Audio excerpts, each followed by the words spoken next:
Bonjour et bienvenue sur TechVision, le rendez-vous pour démystifier l'IA et la data et comprendre son impact réel sur le business et la société. Bonjour Thomas. Bonjour Gaël. Vous écoutez Gaël et Thomas, experts en stratégie data chez Micropole. Ils travaillent depuis des années dans l'univers des données, de l'intelligence artificielle, du cloud et des innovations technologiques qui façonnent notre façon de faire du business. Chaque épisode est une discussion qui décode ces innovations technologiques grâce à des exemples concrets. Prêt à plonger dans le monde des possibilités ? Allons-y. Comment vas-tu ? Mais très bien, et toi ? Eh bien, écoute, je suis très contente de te retrouver aujourd'hui. Pour notre podcast. Pour notre podcast, parce qu'aujourd'hui, on va parler d'un de tes sujets, je ne dis pas préférés, je n'oserais pas dire ça. Si, tu peux y aller. Mais quand même. On va parler du cloud. Oui. Hein, et donc peut-être, le cloud, c'est surtout moi qui vais te poser des questions aujourd'hui, oui. Hein, parce que c'est surtout quelque chose qui te concerne, mais on verra, ce n'est pas uniquement un sujet technique, c'est aussi un sujet business. Effectivement. Mais peut-être, explique-nous en quelques mots, en tes mots, mais c'est quoi le cloud ? Et l'histoire peut-être un peu du cloud. On l'utilise tous le cloud, hein, je pense qu'on le connaît, mais toi tu as probablement une boîte Gmail, tu échanges peut-être des fichiers avec tes enfants sur Dropbox. Enfin, le cloud il est un peu partout aujourd'hui dans notre vie digitale, hein, si je puis dire. Apple a le système iCloud. Enfin. Le cloud, c'est finalement une espèce d'abstraction de ce que c'est que l'informatique. C'est utiliser les infrastructures informatiques finalement de quelqu'un d'autre, d'une autre entreprise, et les louer à la demande quand on en a besoin. D'ailleurs, on va payer sur iCloud au stockage, sur Gmail aussi. C'est un peu comme ça que ça va fonctionner. Donc, c'est finalement, on va mutualiser les ressources des uns et des autres pour louer uniquement ce dont on a besoin sur des infrastructures distantes. Avant qu'on aille un peu plus dans le détail, je voudrais être sûre que tous les CEO, CMO qui nous écoutent ne se disent pas « ça, c'est un sujet qui ne concerne que les CIO ou que les directeurs informatiques ». C'est un truc de Técos. Voilà. Parce que moi, je suis persuadée que ce n'est pas un truc de Técos, mais est-ce que tu pourrais peut-être juste nous dire, pour empêcher qu'ils partent, qu'ils écoutent l'épisode d'après ou l'épisode précédent. Restez avec nous. Voilà. Qu'est-ce qui fait que c'est un sujet qui touche aussi l'entièreté des comités exécutifs, voire des conseils d'administration? Oui, mais c'est une excellente question. Le cloud, en fait, ça va avoir un effet, un impact sur toute l'organisation parce que ça va être un moteur d'innovation. Donc, quand une entreprise se digitalise, si elle le fait avec ou sans le cloud, il va y avoir en fait une différence colossale dans sa capacité à le faire à une certaine vitesse et à un coût qui est contrôlé.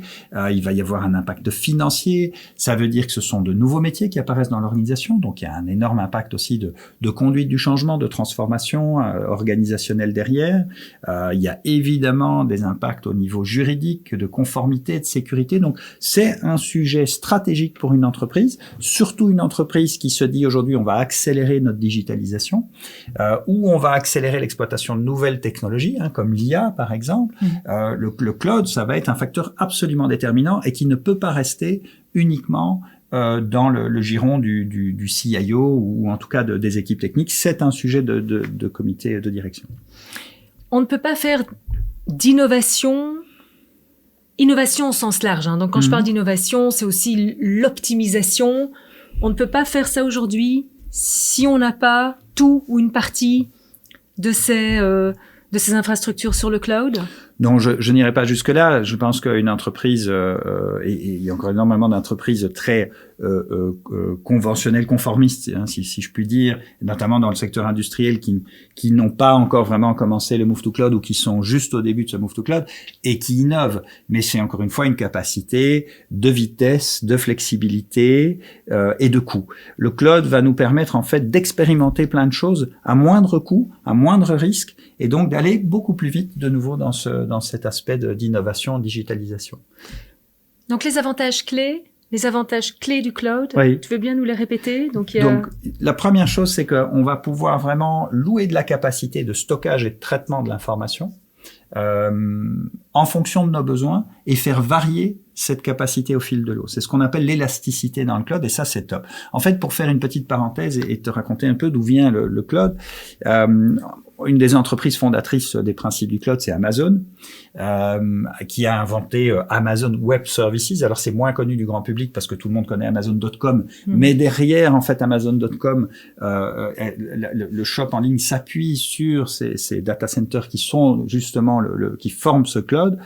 En fait, Jeff Bezos, pour déployer son magasin en ligne à travers les différents pays du monde, s'est dit, je vais installer des data centers partout. Et puis, il s'est rendu compte que la plupart du temps, ces machines étaient finalement en repos, parce qu'il avait quelques pics par jour, mais le résultat, elles ne tournaient pas. Et il s'est dit, toute cette capacité que j'ai de traiter de l'information et de la stocker, est-ce que je ne pourrais pas la sous-louer à des entreprises? Évidemment, il faut que ce soit sécurisé, parce que moi, j'ai pas envie que quand je mette mes informations, elles puissent être accédées par l'entreprise d'à côté qui, par hasard, tomberait dessus malencontreusement. Donc, il y a derrière un aspect technologique, de sécurité qui a été mis en place, mais c'est comme ça que le cloud est vraiment né et finalement été un peu inventé, entre autres, par Amazon, et s'est popularisé parce que beaucoup d'entreprises se sont dit assez rapidement, plutôt que moi d'acheter des machines qui me coûtent la blinde, que je mets dans ma data center et qui ne tournent pas 80% du temps, ou qui tournent à 20% de leur capacité toute la journée, parce que je dois les acheter en prévoyant peut-être un jour un pic, sinon ça pourrait lâcher, eh bien, en fait, je vais aller louer cette capacité dans le data center ou sur les machines d'un autre, que ce soit aujourd'hui Microsoft, Google ou Amazon, et je vais payer en fonction de cette consommation. Donc, c'est vraiment le côté élastique de la demande et évidemment la capacité du cloud à répondre à ces variations de demande. Donc, ça demande évidemment un investissement, Oui. j'imagine, comme tout. Est-ce qu'aujourd'hui, donc ça a 10 ans le cloud à peu près, En tout cas, il y a 10 ans, on a commencé à s'y pencher un peu plus, je dirais, au niveau industriel. Je parle de l'émergence justement d'Amazon Web Services, Google, Google pas encore tout à fait à l'époque, mais Microsoft qui a assez rapidement pris le train en marche derrière. Pour des sociétés qui ont donc plus de 10 ans, donc je parle pas Oui. de toutes ces startups notamment qui, eux, se sont directement mises et Oui. installées sur le cloud. Mais toutes les sociétés qui avaient d'abord, comme tu le disais, des serveurs physiques, Oui.